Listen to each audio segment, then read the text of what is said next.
Central ক্যারেক্টারে একটা নতুন ছেলে, এইটা আসলে কোনো ওটিটি প্ল্যাটফর্ম মানতে চায় না। ডেইলি স্টার কী কারণে আমি জানি না, স্ক্রিপ্টে ওইটা অ্যাওয়ার্ড দিল, কিন্তু সামহাও স্ক্রিপ্টে এখনও দেখবেন আপনি অ্যাওয়ার্ড ক্যাটাগরিতে স্ক্রিপ্টের ব্র্যাকেটে লেখা স্টোরি, এটা কী অ্যাওয়ার্ড পৃথিবীর কোথায় পাওয়া যায় আমি জানি না। ধরেন ইন্টারিমের পর মানে স্বাধীনতা নিয়ে কোশ্চেন, জাতিসংগীত নিয়ে কোশ্চেন, এই কোশ্চেনগুলো তো আমরা সারা জীবনে কখনো দেখি নাই। জুলাইকে উপরে ওঠানোর জন্যে 71কে একেবারে নাল করে দেওয়ার ট্রাই করা হয়েছে। টু বি ফ্র্যাঙ্ক, আমি সেকেন্ড সিজন দিকে একটু হতাশ হয়েছি। মানে আমরা যেভাবে ডিজাইন করছিলাম সেটা কেন জানি হয় নাই। শাওকির সাথে একটা আপত্তির জায়গা ছিল যে আমি বলছিলাম যে জেলে একবার ঢুকে যাওয়ার পর জেলে কীভাবে ঢুকছে এই গল্পটা আসলে মানুষকে অ্যাট্রাক্ট করবে না।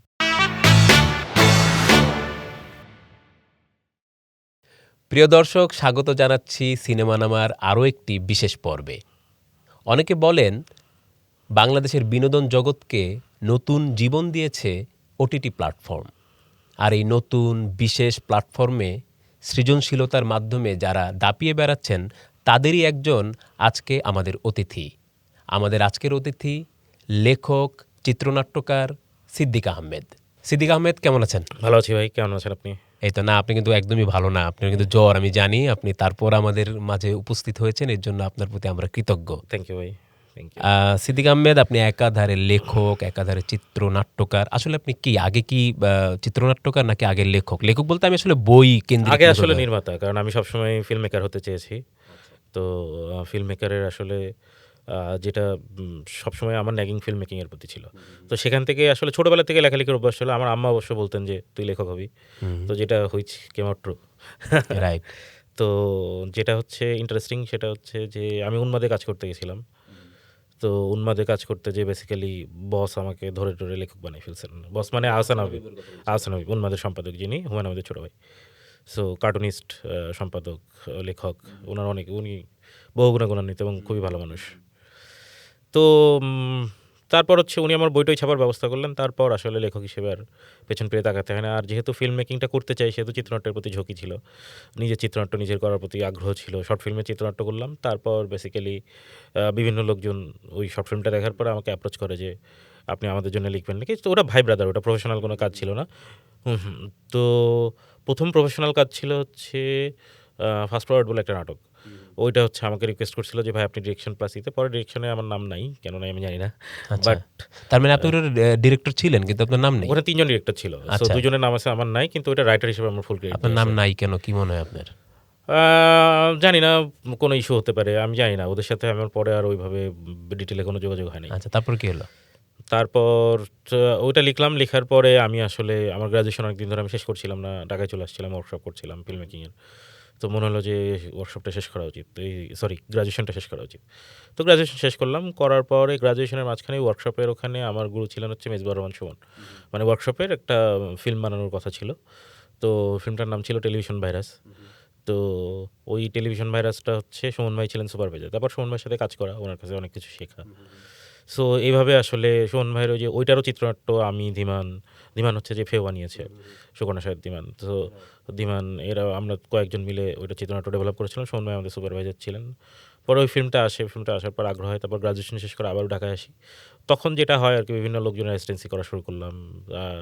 অনম ভাই একদিন বললেন যে তুমি ইউনিসেফের নাটক লিখবে নাকি? সো আমি বলছি ভাই আমার তো নাটক লেখার মতো ইচ্ছা নাই, বা নাটক আমার মানে নাটক তো আসলে ফিল্ম মেকিংয়ের জায়গাটা না। তো সুমন ভাই বললেন যে অনম ভাই বললেন যে অনম মানে অনম বিশ্বাস, দেবের ডিরেক্টর যে। অনম ভাই বললেন যে সিদ্দিক, তুমি হচ্ছে দেখো তুমি কীভাবে ডিজাইন করতে চাও, এটা নিয়ে কোনো প্রবলেম নেই। তো আমি হচ্ছে তারপর ৭৮ পর্বের একটা ইচ্ছারানা বলে একটা নাটক লিখলাম। ওই নাটকটা লেখার পরে আসলে আমাকে আর পিছে ফিরে তাকাইতে হয় নাই। কারণ ওই নাটকটা বানাচ্ছিল হচ্ছে রেদওয়ান রনি ভাইয়ের টিম, যার দম সিনেমা আসছে, ওর টিম বানাচ্ছিল। তো রনি ভাই আমার স্ক্রিপ্ট দেখার পর আমাকে ডাকলেন হচ্ছে নেভির অনির্বাণ হচ্ছিল, ওরা স্টোরি বেসড একটা কাজ করে। সম্ভবত এটা 2019 অনির্বাণ ছিল। 2017টা আমি আবার অনম ভাইয়ের সাথে করেছিলাম। সো ওইটা যখন হচ্ছে লিখলাম, লেখার পর রনি ভাইয়ের সাথে আমরা নেকাব বলে আরেকটা প্রজেক্ট ডেভেলপ করছিলাম। সো ওইটা যখন আসলে ডেভেলপ করা শেষ, কিন্তু পরে ওইটা আর কোনো কারণে আসে নাই। কোনো একটা ঝামেলার কারণে ওইটা শেষ পর্যন্ত আসে নাই। পরে যেটা হয় যে আমার হচ্ছে আমি যাদের অ্যাসিস্ট্যান্সি করতেছিলাম তাদের সাথে আমার একটা মনোমালিন্য হয়, বা আমি যেভাবে ফিল্ম মেকারদের যেটা হয় যে একটা সময় যে মনে হয় যে না, ফিল্ম মেকিংটা যেভাবে করতে যাচ্ছি ওনারা ওইভাবে করছেন না। সো ওয়ে আউট হচ্ছে নিজের ফিল্ম নিজে বানানো বা নিজের কাজ করা। তো তখন হচ্ছে আমি একটা গ্রাফিক নভেল লিখেছিলাম। সো ওইটার কিছু টাকা পয়সা পেলাম, আব্বুর কাছ থেকে 2 লাখ টাকা ধার করলাম, করে একটা নাটক বানালাম। নাটকটা অবশ্য ফিল্মের মতোই বানালাম, পৃথিবীর স্বর্ণ নদী নামে। আপনি ওটা ডিরেক্টর ছিলেন? ওটা ডিরেক্টর প্লাস আর আমার সাথে আরেকজন ছিল রোমেল হচ্ছে রহমান, উনি হচ্ছে স্ক্রিপ্ট রাইটার ছিল। তখনও আমার অত কনফিডেন্ট আসে না যে নিজেরটা আমি নিজেই করতে পারবো। তো তারপর হচ্ছে আমরা দুজন মিলে যখন ওইটা লিখলাম, তারপর দেখলাম যে অনেক জায়গা থেকে অফার আসছে। দীপঙ্কর দীপনদার সাথে আমি একটা গল্প লিখছিলাম একটা সংকলনে, ছায়ার সওদা নামে। পরে ওটা ছায়া হিসেবে শর্ট ফিল্ম আসলো, দীপঙ্কর দীপনদা ডিরেক্টর দিলেন। দীপঙ্করের সাথে আমার একটা ওয়েব সিরিজ করার কথা ছিল ইকে নিয়ে, শিকদারকে নিয়ে, শেখ শিকদারকে নিয়ে। ওটাও অ্যাপ্রুভ হয়ে আসলো, কিন্তু দীপনদা কেন জানি ওটা করলেন না। পরে দীপনদার সাথে ফায়ার ব্রিগেডের একটা সিনেমা করার কথা ছিল, ওটাও হলো না। পরে আমি একটু হতাশই হয়ে গেলাম। তারপর মনে হলো যে না, ইন দ্য মিন টাইম যেটা হলো যে আমার নাটকটা এনটিভিতে অন এয়ার হলো, এবং আমি খুব মানে অবাক হয়েছিলাম, কারণ আমি জানতাম যে লবিং ছাড়া নাকি নাটক টাটক নেয় না চ্যানেলে। সো ওইটা খুবই তো আমি যেটা হলো যে আমি জমা দিয়ে আসলাম। পাভেল ভাই ছিলেন, পাভেল ভাই হচ্ছে এবং খোকন ভাই, এনারা দুইজন হচ্ছে ওইটা দেখার পরে সম্ভবত কামাল ভাই ডাকলেন। কামাল ভাই ডেকে আমাকে বললেন সবই ঠিক আছে, কিন্তু একটু মদ খাওয়ার দৃশ্য আছে। আমি বলছি, ভাই ওটা মদ খাওয়ার দৃশ্য না, ও হচ্ছে প্রেমে পাগল হয়ে গেছে। তারপর উনি আরেকবার দেখলেন, দেখে বললেন যে আচ্ছা ঠিক আছে তুমি জমা দিয়ে দাও, বাট তুমি যে টাকায় বানাইছো আমরা তো এটা দিতে পারবো না। তো আমি 70,000 টাকা লস হয়ে নাটক বিক্রি করলাম, কারণ তখন প্যাশন কাজ করতেছিল। সো ওইটা বিক্রি করলাম, করার পরে ওইটা আসলে অনেক সাড়া ফেলে। ওইটা অত ভিউ হয় নাই তখন, আমি ভিউ এখনও বুঝি না, বাট যেটা হচ্ছে যে ওইটা ন্যাচারালিস্টিক কাজের কারণে ওই সময় ন্যাচারালিস্টিক কাজ খুব একটা হতো না, সুমন ভাই করতেন খালি মানে সম্ভবত। আর সুমন ভাইয়ের সাথে যেহেতু আমি কাজ করেছি সম্ভবত ওইটাও আমাকে ভর করেছিল। তো শেষ পর্যন্ত যেটা হলো যে ওইটা হওয়ার পরে দেখলাম যে অনেকে ততদিনে কিন্তু আমি রনি ভাইয়ের সাথে কাজ করি, এই সাথে কাজ করি। তখন হচ্ছে ওটিটি থেকে একটা কাজের অফার আসলো, 15টির কাজ, বায়োস্কোপ লাইভের। এই কাজটা নিয়ে আমি খুব বেশি বলতে চাই না, কারণ স্ক্রিপ্টটা আসলে শেষ পর্যন্ত আমার থাকে নাই, আমি বানিয়েছি ওটা। ওটার হচ্ছে অনেকে ওইটার উপর ছুরিকাচি চালিয়েছে, শেষ পর্যন্ত আমি ওটাকে সাইকোলজিক্যাল থ্রিলার বানাতে চেয়েছিলাম, পরে ওটাকে হররের দিকে টার্ন করা হয়েছে। সব মিলিয়ে আপনার নাম তো আছে? আমার নাম আছে, ডিরেক্টর রাইটার হিসেবে নাম আছে, কিন্তু আমি আসলে ওইটাকে নিজের কাজ বলি না। হ্যাঁ, মানে যেহেতু চুক্তি হয়ে গেছিলো, টাকা পয়সা নিয়ে ফেলেছি, ওটা ফেরত দেওয়ার মতো ওই সময় সচ্ছলতা আমার ছিল না। এখন হলে হয়তো ফেরত দিয়ে দিতাম। তো যেটা হয় যে ওইটা আমাকে বানাতে হয়েছিল, বাট ওইটা বানাতে যেটা সুবিধা হলো যে আমার যে টিম ফিল্ম মেকিংয়ের, ওই টিমটা গুছিয়ে গেল। হ্যাঁ, আমার এক্সিকিউটিভ প্রডিউসার, আমার লাইন প্রডিউসার, আমার এডি, সো আমার কস্টিউম ডিজাইনার তো এবার হচ্ছে যে বিথি, এবার তো ন্যাশনাল অ্যাওয়ার্ড পেলো। সো আমার বন্ধু সুমন সরকার 3 বার ন্যাশনাল অ্যাওয়ার্ড পেলো। সো সুমন হচ্ছে তখন আমাকে, সুমন একটু পোস্ট করছিল, সুমন বলছিল যে তুই ওটিটিতে একটা কাজ করলি, এটা বায়োস্কোপ লাইভে বেশ ভালো ভিউ হয়েছিল। সো আমি ভিউ বুঝি না, তো আমাকে বললো যে বেশ ভালো হয়েছে। তো ইন দ্য মিন টাইম তখন চরকি সবে মাত্র খুলছে, চরকিতে অনুলৌকিক আসলো। দেখার পরে আমার মাথায় খট করে আইডিয়া আসলো যে আচ্ছা, কি করা যায়, আমরা যদি এরকম কোনো একটা অ্যান্থোলজি করি। তখন মনে হয় স্বাধীনতার 50 বছর পূর্তি বা এরকম কিছু একটা কথাবার্তা চলছে। তো আমার মনে হলো যে আচ্ছা, অ্যান্থোলজিটা যদি এমন হয় স্বাধীনতার জার্নি। আমাদের প্রথমে প্ল্যান ছিল 69, 70, 71 3টা গল্প। আমরা 4টা গল্প ডেভেলপ করেছিলাম, 72 একটা গল্প ছিল। তো এইটা হওয়ার পরে তখন হচ্ছে আমরা চরকিকে পিচ করলাম একদিন। তখন গেছিলাম, রাফি আমাকে একদিন হঠাৎ কল দিল, এটার আগের ঘটনা হচ্ছে এটা। রাফি বলল যে ভাই আমার একটা স্ক্রিপ্ট আছে। আমি অনেক পরে জেনেছি যে স্ক্রিপ্ট রাইটার হিসেবে রনি ভাই আমাকে সাজেস্ট করেছেন। রনি ভাইয়ের কিন্তু ভয়ানক অবদান আছে আমার ক্যারিয়ারে। রেদন রনি উনি আমাকে কোনো কিছু জানান নাই, কোনো কিছু বলেন নাই, কিন্তু উনি বিভিন্ন লোকজনকে রেকমেন্ড করেছেন। আমি এটা অনেক পরে জানছি। যেমন ধরেন উনি ইকে রেকমেন্ড করছে, দীপঙ্কর দীপনের সাথে যে কাজগুলো হয় নাই, ছায়া হয়েছে শুধুমাত্র, কিন্তু দীপঙ্কর দীপনকে রেকমেন্ড করেছেন উনি। এটা কি আপনি লবিং বলবেন? না, চরকিতে তো আমি অনেকদিন কাজ করি না। আমি চরকিতে কোনো প্রজেক্টই জমা দিইনি অনেকদিন। সো ওইটা বলবো কেন দিই নাই বা কেন হচ্ছে। সো তো যেটা হচ্ছে রনি ভাইয়ের আমার ভয়ানক অবদান আছে, কারণ হচ্ছে উনি আমার স্ক্রিপ্ট পড়ার পর উনি বিভিন্ন লোকজনকে হচ্ছে এটাই করেছেন, যেটা যে মানুষটা করেছে আমি তার সম্পর্কে বলা উচিত। সুমন ভাইও করেছেন অনেক কিছু, আমি সেটাও বলবো। তো যেটা হয় যে আমরা হচ্ছে তখন রাফি হচ্ছে একদিন চরকিতে গেলাম, রাফির হচ্ছে টান যে ওয়েব ফিল্মটা, যেটার জন্য চিত্রনাট্যকার হিসেবে রাফি হচ্ছে অ্যাওয়ার্ড পেলো। সো ওইটার চিত্রনাট্য আমার করা, কিন্তু ওইখানে ডেইলি স্টারের একটা ঘ্যাচাল আছে। সেটা হচ্ছে এটা অন এয়ারে বলা ঠিক হবে কিনা, বাট এই ভুলটা আসলে সবার রিকগনাইজেশন করা উচিত। সো আমি সোহান আমরা এটা ডেভেলপ করলাম, হচ্ছে ধীমান ছিল, ধীমান অবশ্য তখন রিজওয়ান সোহানের কথা বলছেন? সোহান রিজওয়ান লেখক, খুবই বিখ্যাত লেখক। তো তারপর হচ্ছে আমরা হচ্ছে ওইটা ডেভেলপ করলাম, এবং ওইটা যখন অন এয়ার হলো তখন তারপর আর আসলে আমাকে পিছে ফিরে তাকাইতে হয় নাই। বাট একটা জিনিস সবসময় আছে যে যেমন এখন কেন বানাচ্ছি না? এখন হচ্ছে আমি যে প্ল্যাটফর্মে যে ধরনের কাজ করছি বা যে ধরনের কাজ করতে চাই, এইটা আসলে সামহাউ তারা তাদের মতো করে চায়। এখন ফিল্ম মেকিং ইজ, আপনি যদি অ্যাজ এ ডিরেক্টর কনভিন্স না হয়, এমনও হয়েছে যে আমি প্ল্যাটফর্মের নাম না বলি, আমার ২ টা প্রজেক্ট কমিশনড হওয়া। সো আমি উইথড্র করছি। সো আমার মনে হয়েছে যে না, মতবিরোধটা কোথায়? মতবিরোধটা অনেক জায়গায়। তারা হচ্ছে বলে যে এই মানে এই যে ক্যারেক্টারটা, প্রতিষ্ঠিত প্ল্যাটফর্মগুলা এটার কথা হ্যাঁ, বলছেন আপনি? হ্যাঁ। সো সবাই না, বাট 90% এরকম। যে তারা হচ্ছে, এবং তারা গল্পও নিবে হচ্ছে, আপনার গল্প ইন্টারেস্টিং ডাজন্ট ম্যাটার। তাদের প্ল্যাটফর্মে বাৎসরিক ক্যালেন্ডারে একটা রমকম আছে কিনা, একটা ইয়ে আছে। সো এই ধরনের কিছু জিনিসপত্র আছে। সো ওইটা নিয়ে হচ্ছে তখন হচ্ছে কথাবার্তা হয়। তো এটা হওয়ার পর তখন হচ্ছে তার আগে টান রিলিজ পেলো। টানের পর তো আবার স্ক্রিপ্ট রাইটার হিসেবেই হলো। তারপর সরি না, টান হচ্ছে ঈদ পরপরই রিলিজ হলো। সো রাফির হচ্ছে টান হচ্ছে আমি আর রাফি মিলে লেখা। তো দুজন মিলে যখন করলাম, পরে যেটা হচ্ছে ডেইলি স্টার সেলিব্রেটিং হচ্ছে লাইভ, না ওটা ছিল কি জানি, কি টি যেন, গোল্ডেন টি না কি যেন একটা অ্যাওয়ার্ড দেয় ওরা। হ্যাঁ, ওটিটি হ্যাঁ, প্ল্যাটফর্ম, ক্রিটিকে ডিজিটাল ডিজিটাল হ্যাঁ, আমরা ক্রিটিক অ্যাওয়ার্ডে আমি হচ্ছে জাগো ভাইয়ের জন্য নমিনেশন ছিলাম। আর রাফিকে দেখলাম হচ্ছে স্ক্রিপ্টের জন্য নমিনেশন দেওয়া, ঈদ জন্য, টানের জন্য। ততদিনে কিন্তু আমরা ইভেন ক্রেডিট লাইন দেখলেও দেখবেন স্ক্রিপ্টে কিন্তু আমাদের ৩ জনের নাম হ্যাঁ, এটা আছে। নিয়ে তো বেশ বিতর্ক উঠলো বোধহয় তখন। আমার নাজিম ভাই আমাদের দুজনের মনে হলো যে না, এটা নিয়ে আমরা কথা না বলি, কারণ মার্কেটটা তো আমাদের। হুম, হুম। সো যেটা হলো যে ডেইলি স্টার কী কারণে আমি জানি না, স্ক্রিপ্টে ওটা অ্যাওয়ার্ড দিল, কিন্তু সামহাও স্ক্রিপ্টে এখনও দেখবেন আপনি অ্যাওয়ার্ড ক্যাটাগরিতে স্ক্রিপ্টের ব্র্যাকেটে লেখা স্টোরি। এটা কী অ্যাওয়ার্ড, পৃথিবীর কোথায় পাওয়া যায় আমি জানি না। তো রাফিকে স্টোরির জন্য ক্রেডিট দিল। সো দিয়ে ওকে হচ্ছে স্ক্রিপ্টের অ্যাওয়ার্ডটা দেওয়া হলো। সেই স্ক্রিপ্ট স্টোরি বুঝলাম না, স্টোরি তাহলে অ্যাওয়ার্ড আলাদা অ্যাওয়ার্ড হবে বা স্ক্রিপ্ট আলাদা অ্যাওয়ার্ড হবে। তো হচ্ছে daily star best script bracket story, এটা কী অ্যাওয়ার্ড, পৃথিবীর কোথায় পাওয়া যায়, আমি আজ পর্যন্ত দেখি না এরকম কোনো অ্যাওয়ার্ড। সো এনিওয়ে, তো ওইটা নিয়ে আমার বদরে শুনে নাই, অ্যাওয়ার্ড আসলে কখনোই কোনো কিছু mean আপনারা করে কি না। তাদেরকে জিজ্ঞেস করেছিলেন বা জানার চেষ্টা করেছিলেন যে এটা তারা এক বলছে ক্যাটাগরিতে যে কেন আমরা হয়? আসলে স্টোরিটাকে অ্যাওয়ার্ড দিতে তাদের চাই। story না, হবে। প্রথমে স্ক্রিপ্ট দিয়েছিল, হুম। কিন্তু যখন আমরা প্রশ্ন তুললাম তখন তারাও জানালো যে আমরা স্টোরিটাকে অ্যাওয়ার্ড দিতে চাই। তো আমরা খুব বিরক্ত হলাম হচ্ছে ওই জিনিসটা নিয়ে। তো বিরক্ত হয়ে আমি বললাম যে না, দরকার নাই। তো নাজিম ভাই বললো যে, নাজিমুদ্দৌলা বললো যে ভাই, মানে আমাদের সাথে তো সবারই ভালো সম্পর্ক, সো আমরা কথাটা না বাড়াই। রাফির সাথে আমরা আলাপ করলাম। ভালো সম্পর্ক কি রাখতে হয়?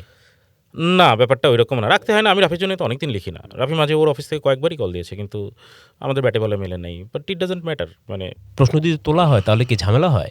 আমার হয় না। আমার হয় না, কারণ হচ্ছে মোটামুটি এখন মার্কেটে সবাই জানে যে আমি মোটামুটি এস্টাবলিশ রাইটার, এবং আমার কাছে কাজ আসে। এবং আমি কন্টিনিউয়াসলি মনে হয় আমার পুরা ইতে কী বলবো যে বডি অফ ওয়ার্কে ফ্লপ খুবই কম। সো এটা না, তো এরকম আপনার কাজ যে আসে সেটা তো আমরা দেখতেই পাচ্ছি। হ্যাঁ? আমরা একটু এই জন্য একটু একটা বড় কাজের দিকে আমার যাই। হয় না। আর বড় কাজ এটা মেনটেন করা লাগে, নট নেসেসারিলি। জিনিসটা হচ্ছে ইন্ডাস্ট্রিটা খুব ছোট। সো আমরা যদি ছোট জিনিস নিয়ে কামড়াকামড়ি করি, তাহলে আসলে এটাকে আরও বড় হয়, কিন্তু কামড়াকামড়ি তো তারপরেও হয়। অনেক হয়। মানে ইটস নট লাইক, আর আমি যেটা হয় যে আমি আসলে সব কিছু থেকে আলাদা থাকি। আমি কাজ করি, আমাকে ফোন দিলে আমি মিটিং করি, দ্যাটস ইট, আমি বাসাই। রাইট। আমার হচ্ছে, আর আমার শুটিং থাকলে আমি বেরোই। আমরা একটু কারাগারে ঢুকি, দুজনে মিলিয়ে ঢুকি। আচ্ছা, কারাগার হচ্ছে ওই যে বললাম যে জাগো ভাইয়া যখন হচ্ছে আমরা লিখছিলাম, তখন হচ্ছে ওটা ডেভেলপ করছে হচ্ছে মাসুম আর শাওকি মিলে। কিন্তু সামহাও মাসুমকে তখন খুঁজে পাওয়া যাচ্ছে না। তো মাসুমের ফ্যামিলি ইস্যু ছিল, ও মনে হয় কোনো একটা খুব মেজর ফ্যামিলি ইস্যু ছিল।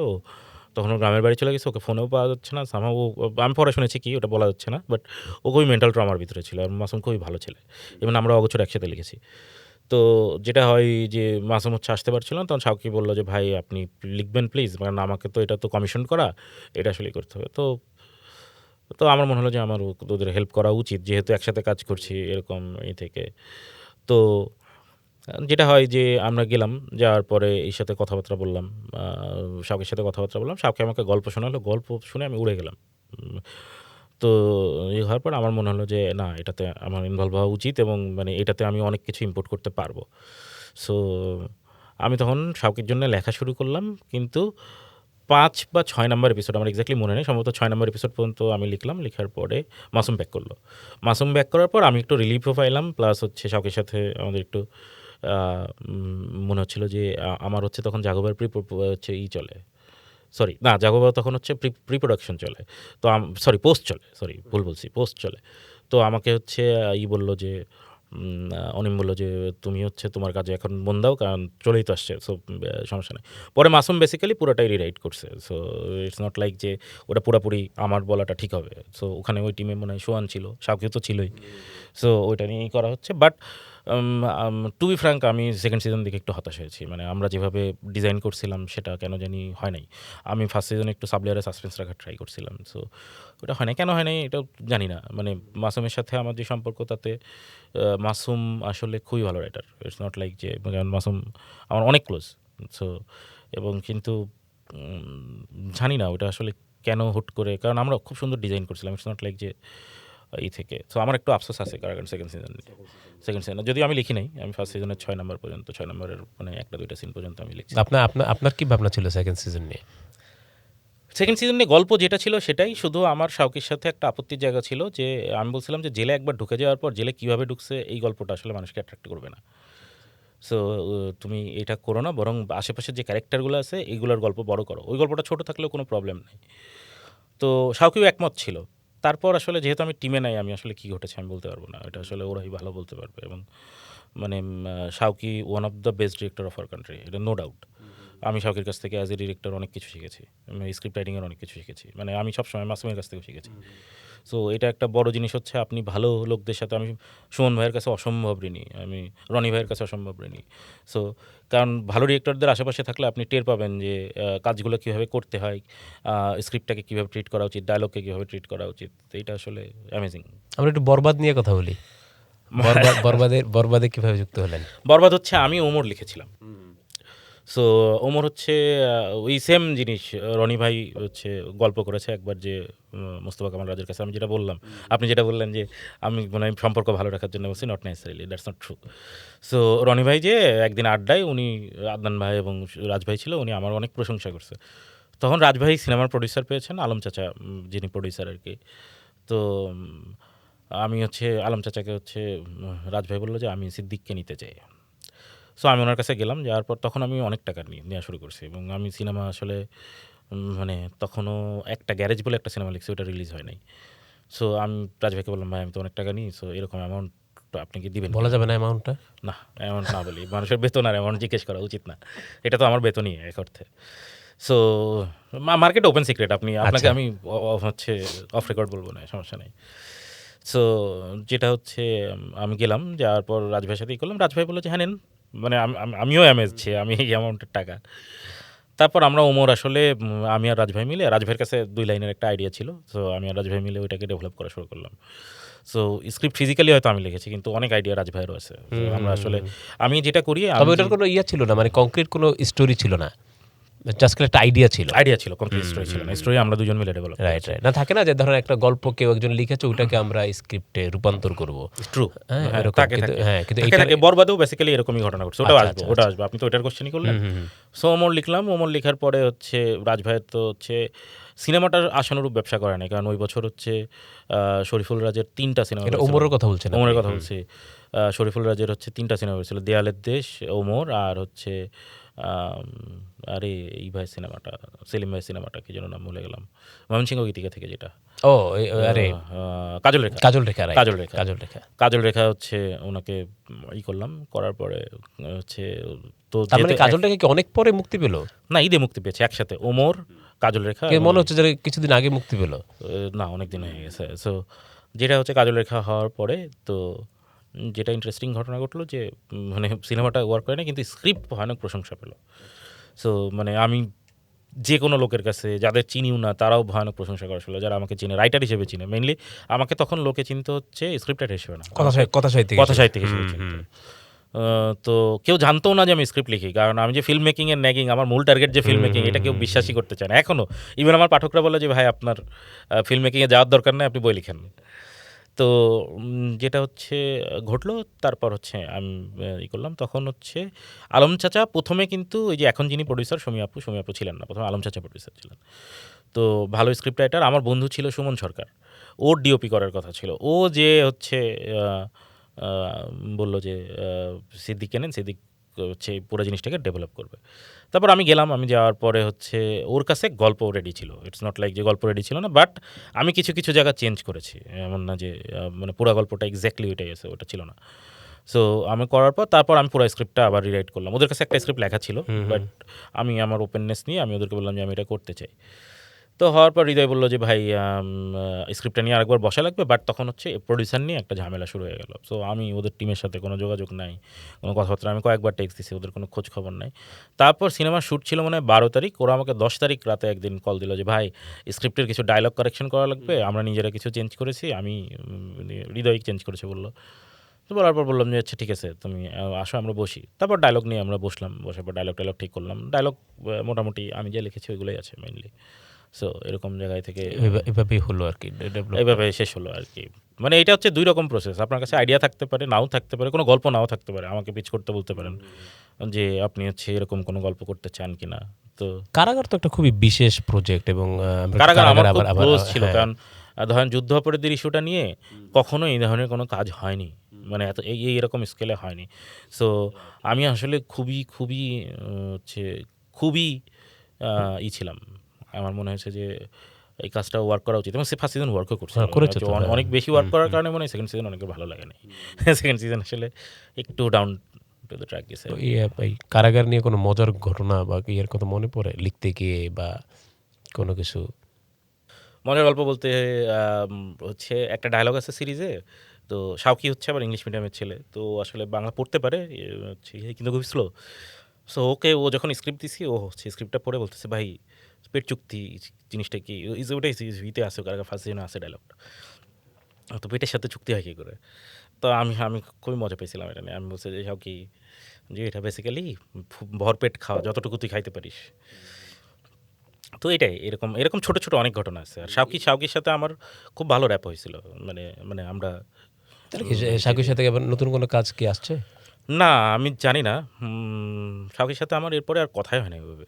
আচ্ছা, মানে আমি আমার কাজ নিয়ে বিজি হয়ে গেছি, ওর প্রজেক্ট ডেভেলপ করছে, গুলমোহর ডেভেলপ করছে পরে। রাইট। আপনি বলছিলেন তখন ওই যে এনটিভিতে আপনার নাটক সম্প্রচার নিয়ে যে আমি তো তখন ভাবছিলাম যে লবিং ছাড়া তো কিছু হয় না ভাবছি, কিন্তু আমি দেখলাম যে আমার নাটক সিলেক্ট হলো। তো এই যে আপনারও কিন্তু একটা ধারণা ছিল যে লবিং ছাড়া আসলে হয় কারণ না। চারপাশ থেকে আসলে এত শুনি। ঘটনাটা কি? না আপনি তো এখন একদম ওইটার সেন্টারে, আপনি কি না, এখন তখন লবিং সেন্টারে দেখেন না? ছিলাম না, তখন না সেন্টারে- এখনকার কথা এখন- বলছি এখন আমি, যে এখন তো আপনি সেন্টারে, এখন কি দেখেন? লবিং আছে, আছে না? মানে অস্বীকার করার কোনো জায়গা নাই, এখানে লবিং আছে। আপনি আপনার ভাই ব্রাদারকে আপনি এটা মানুষের ত্রুটি, এটা হচ্ছে, এটাকে খুব কম মানুষ ওভারকাম করতে পারে। সো আমি এটা মেনে নিয়েছি। ধরেন আমি, আমার একটা ফ্রেন্ড আসছে, আপনি পিচ করছেন, তো 2টা গল্প সেম, আমি কাকে দিব? তবে বেটার গল্পটা যদি চুজ না করি সেটা অপরাধ। আমাদের এখানে কি কাস্টিংয়ের যে রীতিটা এটা কেমন আপনি দেখেন?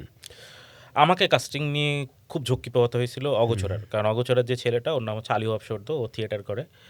সো ওইটা নিয়ে আসলে আমি খুব খুব খুব খুব ঝক্কি পাওয়াতে হয়েছিল, কারণ সেন্ট্রাল ক্যারেক্টারে একটা নতুন ছেলে, এইটা আসলে কোনো ওটিটি প্ল্যাটফর্ম মানতে চায় না। চরকির সাথে যখন আমাদের কথা হচ্ছিল, চরকি কিন্তু রাজি হয়েছিল, কিন্তু আমরা যখন বিঞ্জে গেলাম, বিঞ্জ প্রথমে রাজিই না, যে না সেন্ট্রাল ক্যারেক্টারের নতুন ছেলে, তারপরে আপনি বাজেট চাচ্ছেন বেশ একটা হ্যান্ডসাম অ্যামাউন্ট, যদিও ওই বাজেটটা হ্যান্ডসাম অ্যামাউন্ট ছিল না, মানে এখন আমি টের পাই।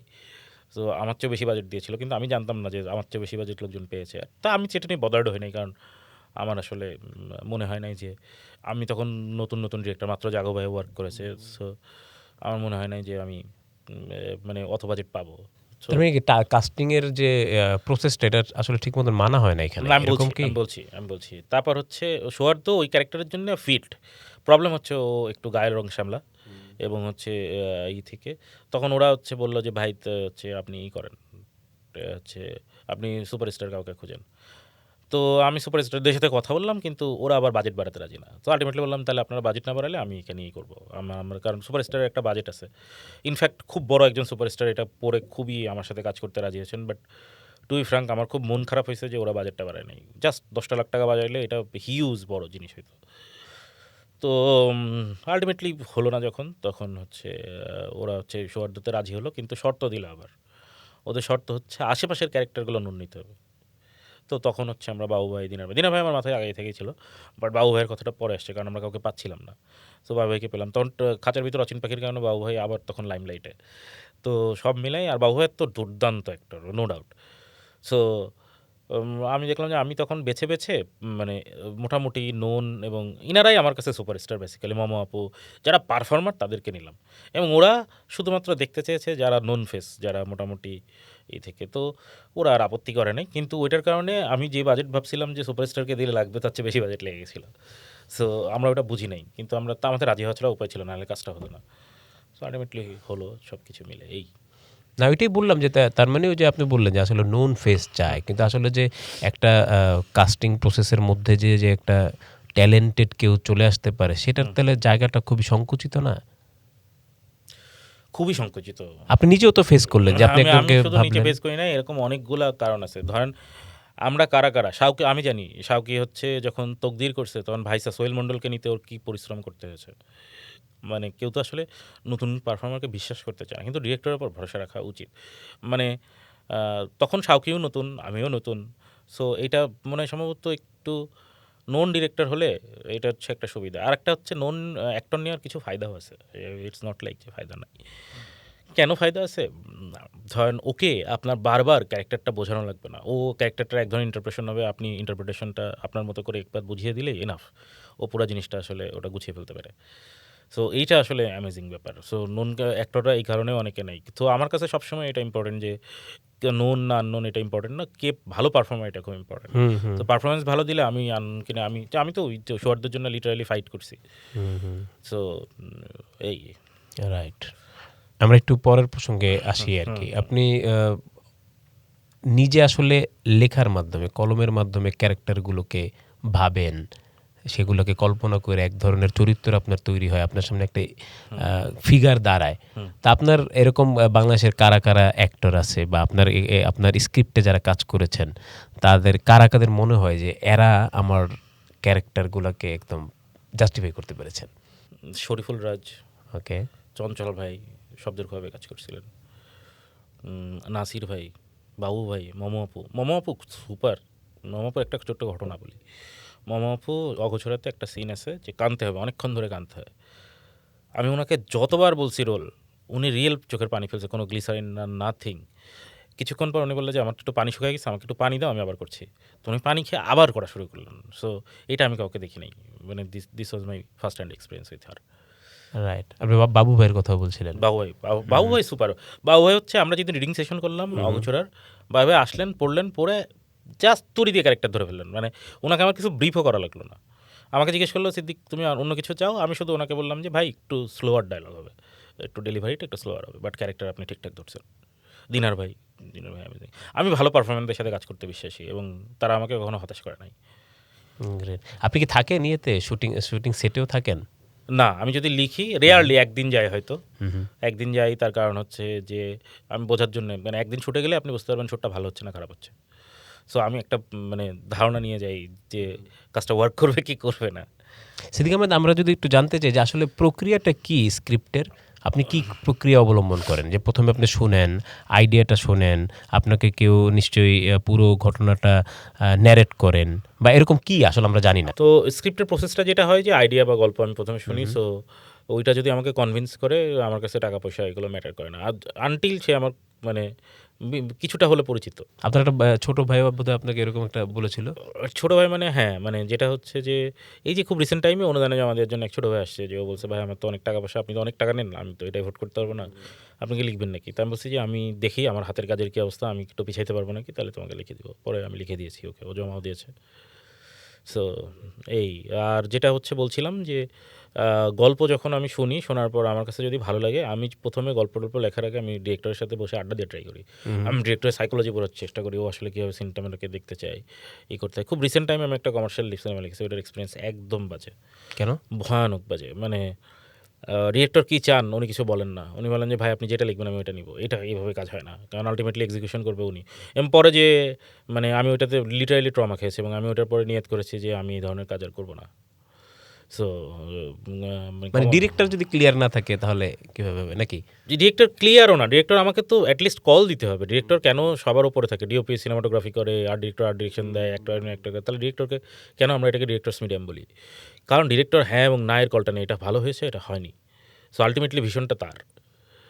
সো ভীষণটা আমি ডিরেক্টরের ভীষণ বোঝার চেষ্টা করি, আমি তাকে সাজেস্ট করি।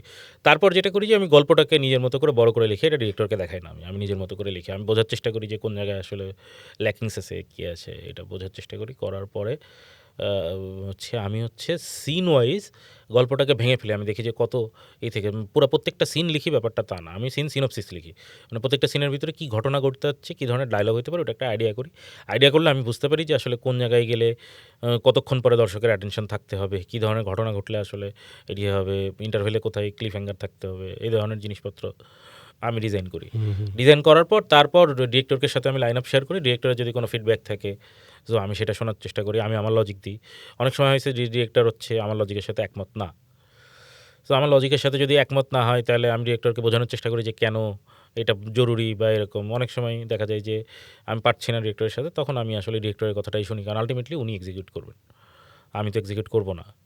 সো আর দুষ্ট করে বলতে হয় যে যে নিজের ক্ষতিকে যদি কেউ চায় তাকে আমি কী করে আটকাবো। আর যখন আস্তে আস্তে যখন ধরেন একজন অনেক বেশি কাজ করা শুরু করে, হুম, তখন কি তার মানের সঙ্গে কম্প্রোমাইজ করতে হয় না? হয়। আপনার কি মনে হয়? কিন্তু আমি করি নাই কখনো অনেক বেশি কাজ। এই আমি জন্যই কি অনেক করেননি? টাকাটা নিই এই কারণেই যে আমি আসলে একটা স্ক্রিপ্টে ফোকাসড থাকতে চাই। আমি যে এই ছোটো ভাই যেটা, ও যখন আসলো আমি ওকে বলছি যে আমি দেখি আমার কাজকর্ম পিছাইতে পারি নাকি, এই টাইমটা আমি যদি ফ্রি করতে পারি তাহলে তোমার জন্য লিখবো। আমি ওকে আশাও দিই নাই, এই করি নাই। পরে আমি কাজকর্ম পিছাতে পেরেছি, আমি ওকে বলেছি যে ঠিক আছে, আমি তোমার জন্য লিখবো। এখন কি কাজ করছেন? এখন অনেকগুলো কাজ করছি। এখন 2টা ইউটিউব ফিল্ম লিখবো রাজ ভাইয়ের জন্য, মোস্তফা কামাল রাজ ভাইয়ের জন্য। সো মানে এটা লিখছি, নিজের 2টা সিনেমা ডেভেলপ করেছি, প্রডিউসারদের সাথে মিটিং চলছে। So hope for the best, অনুদানে একটা সিনেমা নিজে জমা দিলাম। 70 সিনেমা তো সরকার দিবে কিনা আই ডোন্ট নো, বাট মনে হয় না এই সরকারের কোনো ঝামেলা থাকার কথা, ইন্টারিমের ঝামেলা থাকার কথা ছিল। ইন্টারিমের কেন ঝামেলা থাকবে? মানে এই কোশ্চেন আপনি করলে তো সমস্যা। না, আমি তো সাংবাদিক হিসেবে এই প্রশ্নই করব, আমার তো মন্তব্য করার সুযোগ নেই। মানে ধরেন ইন্টারিমের পর মানে স্বাধীনতা নিয়ে কোশ্চেন, জাতিসংগীত নিয়ে কোশ্চেন, এই কোশ্চেনগুলো তো আমরা সারা জীবনে কখনো দেখি নাই। আর বিএনপির ধরেন যিনি প্রতিষ্ঠাতা জিয়াউর রহমান, উনি তো স্বাধীনতাকে স্বীকার করে গেছেন। ইটস নট লাইক যে উনি স্বীকার করেন নাই। হ্যাঁ, এটাও সত্যি যে ওনার আশেপাশে অনেক রাজাকার ভিড় ছিলেন, তো কিন্তু সেটা তো আসলে ইস্যু না। কিন্তু মুক্তিযুদ্ধ তো মীমাংসিত সত্য, তো এটাকে অনেকে অস্বীকার করে। তো এই অস্বীকারটার সর্বোচ্চ মাত্রা দেখেছি আমরা ইন্টারিম সরকারের সময়। সো ইভেন আমাকে অনেকেই বলছে, মানে এটা যে আমার মনে একমাত্র আসছে ব্যাপারটা তা না, কারণ আমি ডিটারমাইন্ড ছিলাম। আমি কিন্তু ইন্টারিমের সময় জমা দিছি। এবার মনে হয় ইতিহাসে সর্বোচ্চ সময় বাড়ানো হয়েছে। 1 মাস টাইম যাওয়ার পর, 18 দিন টাইম যাওয়ার পর 1 মাস বাড়ানো হলো, তারপর আবার 1 মাস বাড়ানো হয়েছে। সো যেটা ইন্টারিমের সময় যেটা হলো যে আমি কিন্তু ইন্টারিমের সময় 71 সিনেমা জমা দিয়েছি। মানে যে এই পরে নির্বাচনের আগে যে সার্কুলারটা হলো ওই সময়। তো ইটস নট লাইক যে আমি ওটা পরোয়া করছি। সো বাট আমার দরকার যেটা, আমার কাছে প্রডিউসার আছে। ইটস নট লাইক যে আমার কাছে প্রডিউসার নাই। আর ওই সিনেমাটা আমি বানাতে চাই, ওটা বইও আছে সফরনামা নামে। কিন্তু ওটাতে কোনো পলিটিক্যাল কিছু নেই। সব সিনেমাই পলিটিক্যাল, বাট মানে আমরা যেই অর্থে পলিটিক্যাল কারণে যেই জিনিসগুলো সরাতে চায় না, ওই জিনিসগুলো আসলে নাই। কিন্তু ইন্টারিমের সময় তো আপনাদেরই একজন প্রতিনিধি সংস্কৃতি উপদেষ্টা ছিলেন, তো আপনাদের তো আরও সুবিধা পাওয়ার কথা ছিল, বা আপনাদের আরও খুশি হওয়ার কথা ছিল, তাই না? এটা তো আমি বলতে পারবো না এটা কেন হলো না, কি হলো না। কারণ মানে আপনি ফারুকী ভাইকে মেনশন করছেন, তো আমি বলে দিই। তো ফারুকী ভাই আসলে ওখানে যাওয়ার পরে মানে ধরেন আসলে সিচুয়েশন কী ছিল, উনি আসলে কতটুকু পেরেছেন বা পারেননি, আমি তো সেটা বলতে পারবো না। বাট টু বি ফ্র্যাঙ্ক, আপাত দৃষ্টিতে আমি 71কে পড়ে যেতে দেখছি মানুষের চোখে। সো এক ধরনের জুলাইকে উপরে ওঠানোর জন্যে 71কে একেবারে নাল করে দেওয়ার ট্রাই করা হয়েছে। সো এইটা আসলে আমার ব্যক্তিগতভাবে এই জিনিসটা আমার অপছন্দ হয় না। আপনি যে কোনো কিছু সংস্কৃতি মন্ত্রণালয় যে কোনো কিছুই করতে পারেন, আই ডোন্ট কেয়ার, কিন্তু আপনি একটা দেশের জন্মকে মিথ্যা প্রমাণ করতে পারেন না। এখন যেটা হয়েছে যে আপনি জয় বাংলা বললে আমি লীগ, আপনি বঙ্গবন্ধু বললে আমি লীগ। তো আমাদের দেশের প্রবলেমটা কি জানেন, যে যতটুকু প্রাপ্য সম্মান তাকে আমরা দিই না, এবং তাকে আমরা দেবতা বানিয়ে ফেলি। দেবতা বানানোর পর ভাবমূর্তি যখন মূর্তি পূজা হয়ে যায়, তখন আসলে তার বিরুদ্ধে কিছুই বলা যায় না। কিন্তু আমরা হিউম্যান ওয়াইজ কাউকে অ্যানালাইজ করি না। আমি বঙ্গবন্ধু বলেই বলি, বঙ্গবন্ধু মানে যেই পরিমাণ এফোর্ট দিয়েছেন স্বাধীনতার জন্য, এটাকে অস্বীকার, মানে আল্লাহ কোরআন শরীফে একটা আয়াত আছে না, এর অতঃপর তুমি কোন নিয়ামত, তার কোন নিয়ামতকে অস্বীকার করিবে। সো আল্লাহ তাআলা তো বঙ্গবন্ধুর মাধ্যমে দেখাইছে যে একটা স্বাধীন দেশ দিছে। এই যে জিন্নাত চেয়ে বড় লিডার কি ছিল না, সোহরাওয়ার্দী তো জিন্নাত চেয়ে বড় লিডার ছিল মুসলিম লীগের। তাহলে সোহরাওয়ার্দীর কথা মানুষ ভুলে গেছে কেন? যে ভূখণ্ড এনে দেয় তাকে সবসময় জাতির পিতা হিসেবেই মানা হয়। এবং এটা জাতির পিতা, এটা ধর্মীয় পিতা না যে আমরা হযরত মুহাম্মদ হচ্ছে আহ, হ্যাঁ মোহাম্মদ না তো হজরত ইব্রাহিম আলাইহিস সালাম ওনাকে যে জাতির পিতা হিসেবেই করতেছে, এটা ধর্মীয় জায়গা থেকে আপনি চাইতে পারেন, কিন্তু এটা বাংলাদেশ হচ্ছে ভূখণ্ডটা পাওয়া গেছে শেখ মুজিবুর রহমানের কারণে। সো এটা অস্বীকার করার জায়গা নাই। তার পরবর্তীতে তার অবদান এগুলো নিয়ে কোশ্চেন উঠতেই পারে, অ্যাজ এ হিউম্যান তার অ্যানালিসিস হতেই পারে, 100 বার হওয়া উচিত। কারণ আমরা সবাইকে দেবতা বানাই কেন? দেবতা বানানোর কিছু নাই। প্রত্যেকটা হিউম্যান বিন তাদের ভুল আছে, ত্রুটি আছে। আমরা কোনো একটা দল সাপোর্ট করলে তার ভুল ত্রুটি আর চোখে পড়ে না কেন ভাই? প্রত্যেকেরই ভুল আছে। আমি তো বলি যে জিয়াউর রহমানেরও হচ্ছে আত্মজীবনী লেখা উচিত এবং সেই ভুল ত্রুটিগুলো সহ লেখা উচিত। একটা মানুষ, আপনি আমি কি ভুল করি না আমাদের লাইফে? আমি ভুল করি তো, তাদেরও ভুল আছে। কিন্তু তারা ভুল হওয়ার পরেও মহান, কারণ তারা দেশের জন্য অবদান রেখে গেছে। এইটাকে তো অস্বীকার করলে আসলে কোনো কিছু থাকে না। সো এইটাই। আর আরেকটা জিনিস হচ্ছে যে এই যে রাজাকার ইস্যু, এখন হচ্ছে আলবাদররা মুক্তিযোদ্ধা হয়ে যাচ্ছে। আলবাদররাই আসলে প্রকৃত মুক্তিযোদ্ধা ছিল। শেখ মুজিব আসলে ভারতীয় আধিপত্যবাদ হচ্ছে কায়েম করছে। সেটা ৭২-এর পরে তার ক্যারেক্টার নিয়ে অ্যানালাইসিস আপনারা করলে করেন, নো ডাউট আমিও করব। আমি একটা বই লিখছি অনেক দিন ধরে। সো ওটা প্রকাশ পেলেই দেখা যাবে যে আমি আসলে তাকে কীভাবে দেখি, কতটুকু দেখি। তো ওই অ্যানালাইসিসটা তো জরুরি। এটা তো আপনি কখনো চাইলেও এটাকে এড়াই যেতে পারবেন না। তো অ্যাজ এ ফিল্ম মেকার আমার মনে হয় যে এই হচ্ছে জিয়াউর রহমান, বঙ্গবন্ধু, তারপরে ধরেন ইভেন এরশাদকে নিয়ে ফিল্ম হওয়া উচিত, যে উনি কোন সিচুয়েশনে কী ধরনের ডিসিশন নিয়েছিলেন। এবং এরশাদ একমাত্র স্বৈরশাসক মনে হয় যে হচ্ছে স্বাভাবিক মৃত্যুবরণ করছেন। এটা খুবই অ্যামেজিং। তো এই এত ইন্টারেস্টিং ক্যারেক্টার নিয়ে আমরা কেন ফিল্ম বানাবো না? এটা তো হওয়া উচিত। সো এরকম অনেকেই আছে। ইভেন গোলাম আজমকে নিয়েও ফিল্ম হইতে পারে, যে সে কী করছে, সে পাকিস্তান থেকে চলে যে পাকিস্তানে কীভাবে করছে, সে সৌদি আরবে যে লবিং করছে। বঙ্গবন্ধু মারা যাওয়ার পরের দিন হচ্ছে সৌদি আরব স্বীকৃতি দিছে বাংলাদেশকে। তো এই জিনিসগুলো তো মানে ইতিহাসে থাকা উচিত। এখন আপনি চাইলেই আপনার ফেসবুকের পাওয়ারে, বট বাহিনীর পাওয়ারে আপনি যে সব কিছু নাল করে দিবেন, মিথ্যা করে দিবেন, এটা হবে না। সেটার উত্তর তো ব্যালটেই পাওয়া গেছে। সো এটা আরও পাওয়া যাবে। রাইট। আমরা একটু শেষ প্রশ্ন করি বিনোদন জগৎ নিয়ে আপনার কাছে। সে প্রশ্ন না আসলে শেয়ার করা, যে আমরা তো বারবার শুনি যে বিনোদন জগৎ যত জমকালো আমরা দেখি, যত ঝলমলে দেখি, এর আবার একটা ডার্ক সাইডও আছে। এই ডার্ক সাইড কি আপনার চোখে পড়েছে কখনো? না, আপনি আমি কিছু আসলে কিছু বলেছেন অবশ্য। আমি হচ্ছে মানে ধরেন আমি পলিটিক্সটা দেখেছি, কিন্তু ওই পলিটিক্সটা ডার্ক যদি সাইড একটু বলতে বলতেন। আপনি যেরকম বলছেন ওরকম স্বজনপ্রীতি আছে, নেপোটিজম তো সবখানেই আছে। সো এটা আপনার প্রফেশনেও আছে। ইটস নট লাইক যে স্বজনপ্রীতি অনেক বেশি এইখানে। তারপরে হচ্ছে অসততা আছে, টাকা যেটা প্রমিস করে ওটা দেয় না, চুক্তি থাকার পরেও দেয় না। সো ইভেন আমার মতো লোকের সাথেও এটা ঘটছে। আমি যখন ধরেন পিক আওয়ার আছে, আমি একটা স্ট্যাটাস দিলে তার ধসে যায়, কিন্তু আমার ভিতরে একটা জিনিস আছে যে আমার মনে হয় যে উনি যদি আমার এই টাকা মেরে খুশি হয় তো থাক, কোনো সমস্যা নেই। এবং বাট কেউ কেউ আমার সাথে যখন হচ্ছে মানে ধরেন টাকাটা মেরে দিছে এবং গলাবাড়ি বলার চেষ্টা করে যে ভাই আপনি হচ্ছে এরকম এরকম হচ্ছে, আপনি তো এটা ডিজার্ভ করেন না, এরকম এরকম, তখন বেসিক্যালি আমি স্টেপ নিই এবং সেটা খুব ইন্টারনালি নিই এবং সেটা কাজও দেয়। এবং এটা কেউই আজ পর্যন্ত আমার টাকা আসলে ওইভাবে আটকাইতে পারে না, এক্সেপ্ট একজন। কারণ ওখানে এমন একজন আমাকে নিষেধ করছে ওইটা নিয়ে কথা বলতে, যে আমি ওইটা আসলে স্টেপ নিই নাই। আমি বলছি ঠিক আছে ভাই, আপনার সম্মানে আমি এটা নিয়ে কোনো কথা বলবো না। রাজনীতিটা কি বললেন যে রাজনীতিটা আছে? পলিটিক্স অনেকগুলো আছে, এই যে নেপোটিজম আছে, এই যে অসততা আছে, তারপর হচ্ছে ধরেন এক ধরনের সিন্ডিকেট আছে, যে আপনি একই ধরনের আর্টিস্টদের নিয়ে কাজ করবেন, আপনি বাইরের আর্টিস্ট নেবেন না। আপনার কোরাম আছে, এই আর্টিস্টটা এই কোনামের, ওই আর্টিস্টটা ওই কোনামের। ব্ল্যাক লিস্ট আছে, আপনাকে পোরিটি প্ল্যাটফর্মে ব্ল্যাক লিস্ট করে রাখবে, আপনি ওখানে কাজ করতে পারবেন না। সো অনেক কিছু আছে ভাই। আপনি হয়েছেন ব্ল্যাক লিস্টেড? না, না, আমি খুবই পরিষ্কার মানুষ ভাই। আমি মুখের সামনে কথা বলি এবং আমি মানে কাউকে সত্যি কথা বলতে পিছপা হয় না। এবং আমি খুবই বিনয়ী মানুষ, আনটিল আপনি আপনার পায়ে পাড়া দিচ্ছেন। সিদ্দিক আহমেদ, আপনার সঙ্গে আলোচনা করলে আসলে অনেক লম্বা করা যাবে। আমরা একটু শর্ট করে নিয়ে আসবো এখন আপনার একটু লেখালেখির দিকে। মানে লেখালেখি তো এখন তো আমরা আসলে লেখালেখি নিয়েই কথা হ্যাঁ, বলেছি চিত্রনাট্য আসলে। নিয়ে কথা বলা যায়। আমরা একটু বই নিয়ে কথা বলি। আপনি একটা, আমি আপনাকে পার্সোনালি জানি, আপনি একটা লম্বা অনেক দীর্ঘ একটা বই লিখেছেন না, বা লিখছি। হ্যাঁ এখনো লিখছেন। ওটার এবং নাম হচ্ছে জলারণ্য জিমিন। ওটা হ্যাঁ, একটা হ্যাঁ। 71 উপন্যাস। ওটা এই বছর ডিসেম্বরে আসার কথা আছে। আমার প্রকাশকের সাথে চুক্তি হয়েছে। রাইট। প্রকাশক আমাকে অ্যাডভান্সও করে দিয়েছে সব মিলে। আপনার আপনি আমি আপনার বই ওটার কথাই পড়েছি। বললাম যে ওই যে আমি তাকে কিভাবে দেখেছি, ওটা আসলে যে প্রথম খণ্ডটা আসবে ডিসেম্বরে, রাইট, পুরোটা আসবে না। রাইট। আরেকটা বই তো বোধহয় পশ্চিমবঙ্গ থেকে বের হচ্ছে। অনেক বই পশ্চিমবঙ্গ থেকে বের হয়েছে। কোনটা আমার কোনটা? আমার হচ্ছে দশগ্রীব বের হয়েছে, নটরাজ বের হয়েছে, ধনুর্ধর বের হয়েছে, চতুরঙ্গ রসরি বের হয়েছে, স্বর্ণবাজ বের হয়েছে। সো এরকম আমার প্রায় ম্যাক্সিমাম বই আসলে রাইট। পশ্চিমবঙ্গ থেকে বের হয়েছে। শুধু নতুন যেটা ওই যে মৎস্যমারি বা তোমাদের গল্প, এই দুটো বের হয়নি। আমি আপনার একটা বই মানে রিসেন্টলি পড়েছি যে বইটা, সেটা হলো ধনুর্ধর।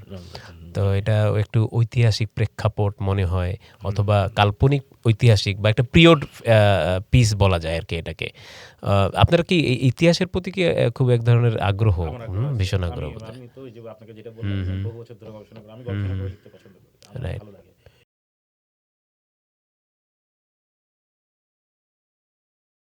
হুম, হুম, হুম। আপনি বই প্রকাশনার সঙ্গেও যুক্ত। হ্যাঁ, হুম, আমাদের এটা আমি ঠিক প্রকাশক বললে আসলে হুম। ব্যাপারটা হচ্ছে যারা প্রকাশক না, এটা এই সম্ভবত জন্য, এইটার জন্য। তারা কষ্ট পাবে। সো মেইনলি প্রকাশনাটা দেখে হচ্ছে নাবিদ দ্য মুভি। হুম,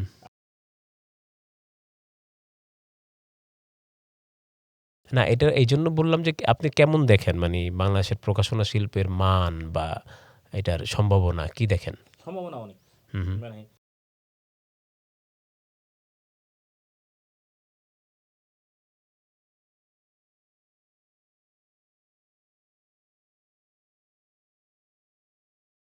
টাকা দিবেন না।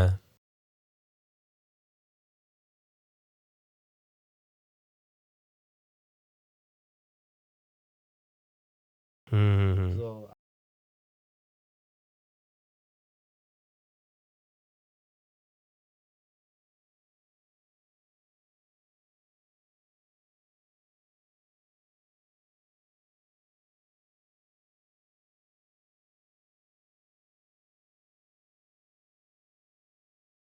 এবারে বইমেলা কেমন দেখলেন? খুবই বাজে। খুবই বাজে। আমাদের অবশ্য যে পরিমাণ সেল আমরা এবার ১ম স্টল পেয়েছি। সো আম আমরা ভেবেছিলাম যে কোনো সেলই হবে না, সেই হিসেবে ভালো। কিন্তু আমাদের ভাই ব্রাদারদের আরও স্টল আছে তো ওদের কাছে শুনলাম যে সব মিলে ৳৫,০০০ সেল হয় নাই, ৳১০,০০০ সেল হয় নাই। সো এইটা আসলে খুবই প্যাথেটিক। এটা মানে এই রমজান মাসে রোজা করার বুদ্ধি আজম ভাইকে কে দিছিল আমি জানি না, এবং আজম ভাই কেন করতেই হবে এইটা আসলে আমি বুঝি নাই। সো রোজা যদি চলেই আসে তাহলে এটাকে জানুয়ারি থেকে ফেব্রুয়ারি করা যেত খুব ইজিলি। সো হ্যাঁ, এবার নির্বাচন ছিল, ঈদে ছিল। যেমন শুক্রবারের দিন সন্ধ্যাবেলা বৃষ্টি হয়ে শুক্রবারের বিজনেস পুরোটা মাঠে মারা গেল, কারণ 90% লোক আসছে ইফতারের পর। তো এই ঝুম বৃষ্টির ভিতরে কে আর থাকবে, সবাই চলে গেছে। তো শুক্রবারের মানে মেইনলি বিজনেস হয়তো শুক্রবার আর বিশেষ বিশেষ দিবসগুলোতে 14 ফেব্রুয়ারি, 21 ফেব্রুয়ারি। সো বেসিক্যালি আমার মনে হয় যে মেলা হওয়া উচিত মানে 21 জানুয়ারি থেকে 21 ফেব্রুয়ারি। সো এটা খুব ভালো টাইম। ৩-৪ দিন হয়তো লাস্টের দিকে হচ্ছে আপনার থাকবে, রোজা থাকবে, বাট ওইটা গায়ে লাগবে না, কারণ 21 ফেব্রুয়ারি রেজাল্টটা তাহলে পাওয়া যাবে। সো প্রকাশক এবং মেলা দুইজনেরই হচ্ছে আসলে টাইটাই উইন উইন সিচুয়েশন থাকে আর কি। আমি আর প্রশ্ন করে দীর্ঘায়িত করব না, কারণ আপনাকে প্রশ্ন করলে আর অনেক প্রশ্ন করা যাবে। শেষ যদি কিছু বলার থাকে আপনার। শেষ হচ্ছে আপনাকে ধন্যবাদ। হুম। তো এটাই, আর দোয়া করবেন যেন আমি ভালো ভালো ভালো কাজ দিতে পারি আপনাদের। রাইট। দর্শক, আপনারা এতক্ষণ আমাদের সঙ্গে ছিলেন, আপনাদেরকেও ধন্যবাদ। এবং সাবধানে থাকুন, ভালো থাকুন। আশা করি সিনেমা নামার নতুন পর্বে নতুন কোনো অতিথি নিয়ে আমরা আবারও হাজির হব। ততক্ষণ পর্যন্ত চর্চার ফেসবুক পেজের সঙ্গে, ইউটিউব চ্যানেলের সঙ্গে থাকুন।